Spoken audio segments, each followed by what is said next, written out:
I know I said a few weeks in the last video. I know it's been 10 months, but things happened. I kind of lost the motivation to do videos until recently. I did consider starting up a completely brand new channel, but I was told I should reboot this one instead. You know, because I've got the subscribers still and I know people have been waiting. I would like to thank Eatswan for his suggestion of rebooting it. It's also because of him that I've got, you know, the motivation to do videos again. So I'm going to put a link to his channel. If you don't already, you're not already subscribed to him, please check him out. And as I said, he said I should reboot, so I'm going to be doing that. Design a new banner, you know, try and create some intro cards with the custom thumbnails. I've included some art in this for the different sections. Just a quick note about things that have happened to my channel. I've had to remove the TWF videos because I got copyright strikes from Animation Collective, who's one of the companies who made the show. They don't even have the Fun Wrestling Federation domain anymore, so I don't know why they're doing that. But yeah, I got 2 strikes. I managed to get all the videos down before they could close this account. Thank God UR is a lot more lax with this. And those strikes, because I did the copyright school thing, those strikes should be taken down on the 12th of November.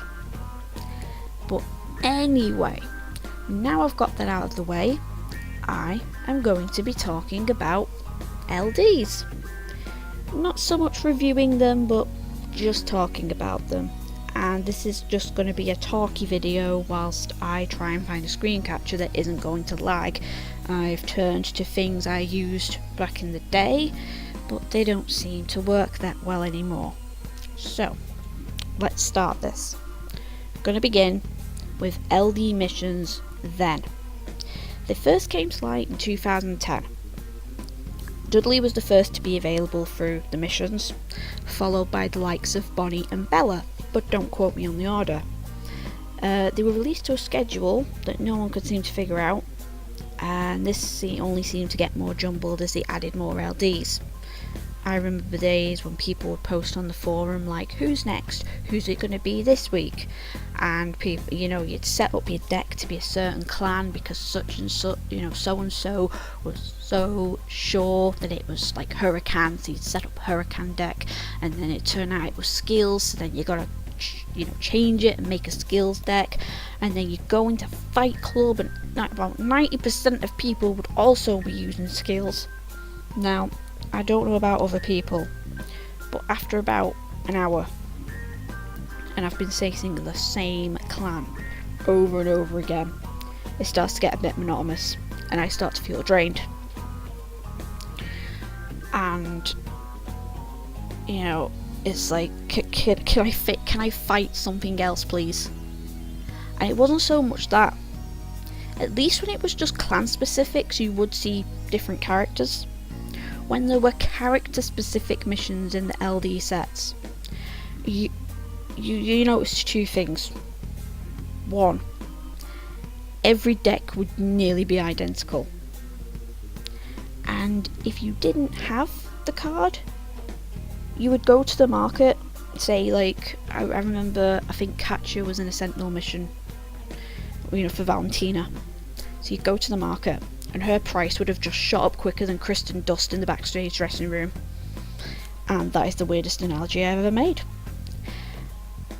And if it, you know, and then when you did have the card, it could be one of the most ridiculously hard missions ever. There is one mission that I'll never forget because it just drove me insane. I don't think I ended up finishing the mission set because of this one particular mission. I believe it was something like inflict 60 or 80 poison damages with Ivy, and it nearly drove me insane, and it nearly drove my fiance insane. And the only thing that gets to him with UR, usually, is people taking ages to pick their last card in training. I remember he didn't finish the mission set either, because we just couldn't do it. it probably didn't help that Ivy's not one of the more powerful Montana. So, you know, thank God we don't have character specific missions now, which leads us on to LD missions now. They seem to have stuck to an agenda where it's objectives only now. So, inflict so many damages, take so many pills from your opponent. The minus pill ones can still drive you crazy, especially when you have some arsehole who sees that you have Eclaw and decides, oh, I'm going to pill my first character to the minimum of 3. And then you're like, why? At least there is a saving grace if they have plus pills characters or they're using riots. Kind of annoying that the cards that take away the most pills seem to be in the piranhas, so they cancel that bonus. I used piranhas for the minus pills mission in the recent set of LDs. But it wasn't just the piranhas that I saw being used. I saw piranhas, I saw junks, I saw pussycats from time to time because of, I believe it's Roxy. I like that. I like that because they've also now made it that they're not clan specific missions. You can still get practice in fighting against a variety of clans. You can use the clans that you work well with. Like, it wasn't just the piranhas that I used for the mission set. I used the pussycats, I used the jungos, and I used the freaks, amongst others. Jungo and freaks was mostly for the poison. I used the freaks first, and then I realised, hang on, Sylph and Byron would be better options here, so I switched from freaks to jungo. The time this video comes out, they may have finished, because I believe it's the 10th that's the last day for the Flash set. Yes, there's less time to do the missions now, but given the general nature, I think this is a fair trade-off. What I think is also a fair trade-off is that you know, you don't have to wait for a specific week to get an LD. I know that some people don't like that the LD you get is random. Sorry about that. But you know, at least, like I said, it doesn't mean you have to wait for a specific re-release to try again, especially if you can't do a particular set of LD missions. Am I right in thinking that if you have all of them you still get 10 credits? I could be wrong here. I could be very wrong, but still. There is one thing though that I do miss about the older, you know, the old way that they did LD missions, and that was some of the stories that they came up with for each specific LD re-release. I don't remember a lot of them off the top of my head right now, but there is one that I remember. It said about Andy had a little bit of a crush on Sue, so he was trying to find out what she liked, and the missions were all about that. And I thought that was really cute. Some of the stories they come up with can be really cute. And now we're going to move on to who is the strongest LD, in my opinion. Now, I can't remember the exact stats and abilities of every incarnation. Some of them got changed, some of them didn't. Some of them got better, some of them got worse. Some like Tiwi and Harrow, not a single change. But we are going to go with, in terms of the LDs at this moment, because you never know when there's going to be another LD change. And it's a toss-up between Travis and, let's see if I'm pronouncing this right, Ashikaze. Now, Travis was initially released as a 6/5 -6 op damage minimum 4. He was released as the Anti-Kolos. That was his whole thing.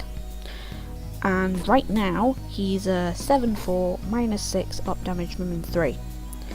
As if he wasn't one of the ultimate damage reducers already. There's only one 3-star I can think of that comes close to him in terms of damage reduction, and that's Uranus of the Tacron.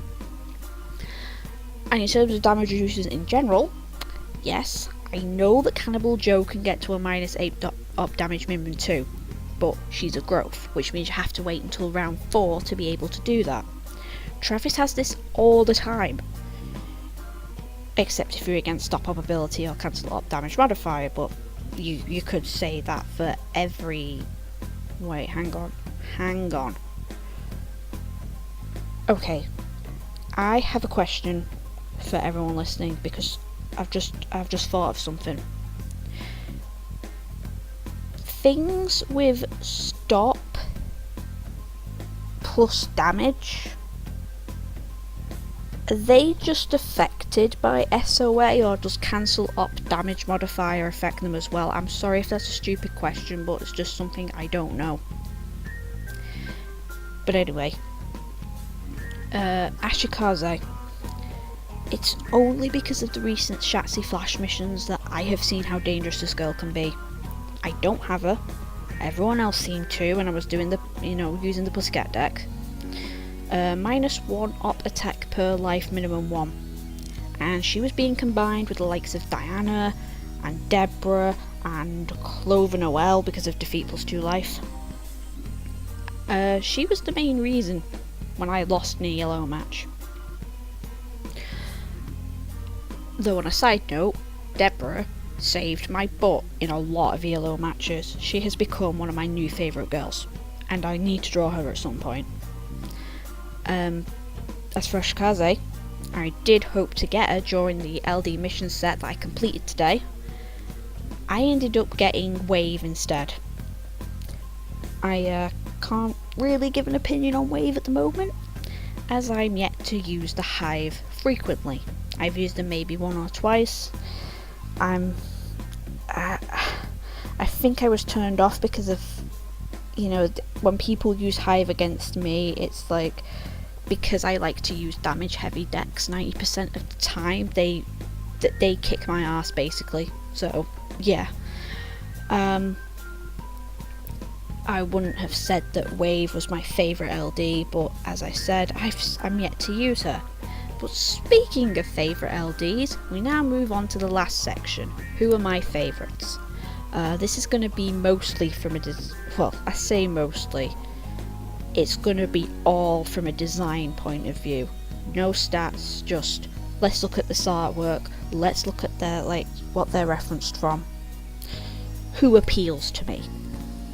And for, since I first saw his design, Jax is best LD boy. Particularly the first and second forms. Very classy, love the red hair. I imagine he's got that typical British well, maybe not the typical British accent that Hollywood uses for bad guys. I'd say if you've ever watched Tom Hiddleston play Loki in anything, I imagine him sounding like that. I hate that he took his gimmick of having all the 6s, but -7 op attack, minimum 2, that's obviously a better ability. It's a lower minimum than the uppers and sacrum bonus, so he beats quite a few of them there on the attack manipulation. Not Zapman though. I don't think anyone beats Zapman in terms of the attack manipulation. Could be wrong, that's just my opinion. Jax is also the reason I have a fiance, and I'm not even kidding when I say that.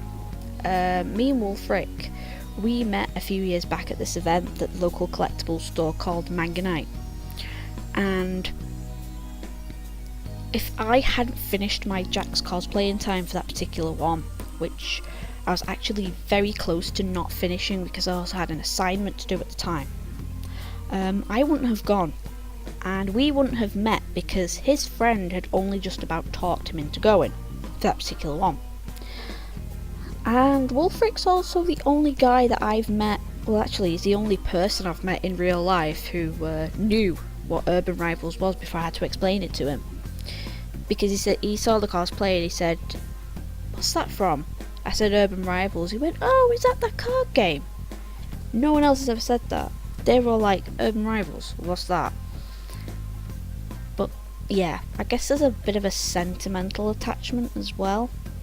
But I liked him anyway before that, so You'd think because I like wrestling as well that I'd like Harrow, but he's based on Hulk Hogan, so no. I wasn't that keen on Hogan anyway, but then the racism happened and then I was like, no. What else? I was going to say something else. Oh yeah, someone I don't have, but wish I did. Space Hands.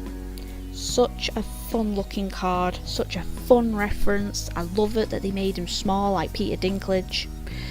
Can we have a Tyrion Lannister next, please? I don't know which clan he'd go in, but I think he'd be really fun.